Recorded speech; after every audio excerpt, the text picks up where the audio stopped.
લોકમત ન્યૂઝમાં આપનું સ્વાગત છે। અધિક માસના પ્રથમ શનિવારે વડોદરાના સુરસાગર તળાવ સ્થિત શ્રી હટીલા હનુમાન મંદિરે ભક્તિમય માહોલ વચ્ચે કેરીના હિંડોળાનો ભવ્ય મનોરથ યોજાયો હતો।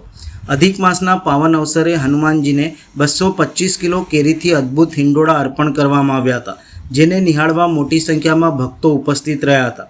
મંદિર પરિસરને આકર્ષક રીતે શણગારવામાં આવ્યું હતું અને સમગ્ર વાતાવરણ જય શ્રી રામ તથા હનુમાનજીના જય ઘોષથી ગુંજી ઉઠ્યું હતું। ભક્તોએ હનુમાનજીના દર્શન કરી ધન્યતા અનુભવી હતી અને આશીર્વાદ પ્રાપ્ત કર્યા હતા। આ પ્રસંગે સાંજના સમયે હટીલા હનુમાન સુંદરકાંડ પરિવાર દ્વારા સુંદરકાંડ પાઠનું પણ ભાવભર્યું આયોજન કરવામાં આવ્યું છે, જેમાં પણ મોટી સંખ્યામાં ભક્તો ઉપસ્થિત રહ્યા હતા। મંદિરના મહંત દીપેનભાઈ ગોસ્વામીએ જણાવ્યું હતું કે અધિક માસ દરમિયાન મંદિરે વિવિધ ધાર્મિક કાર્યક્રમો યોજાનાર છે। સર્વે ભક્તોને દર્શન તથા ધાર્મિક લાભ લેવા માટે આમંત્રણ પાઠવ્યું છે।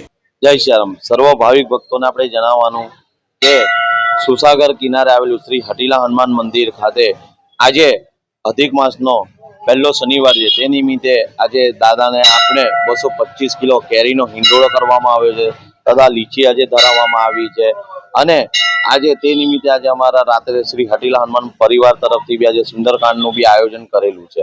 તો આ તમામના દર્શનનો લાભ લેવા મારે નમ્ર વિનંતી છે તથા આજે દાદાને આપણે એક અદ્ભુત બી બેઠક એમને જે શણગાર અમે કહીએ છીએ કરવામાં એ બી આવે છે, તો આ તમામના દર્શનનો લાભ લેવા મારે નમ્ર વિનંતી। જય શ્રી રામ।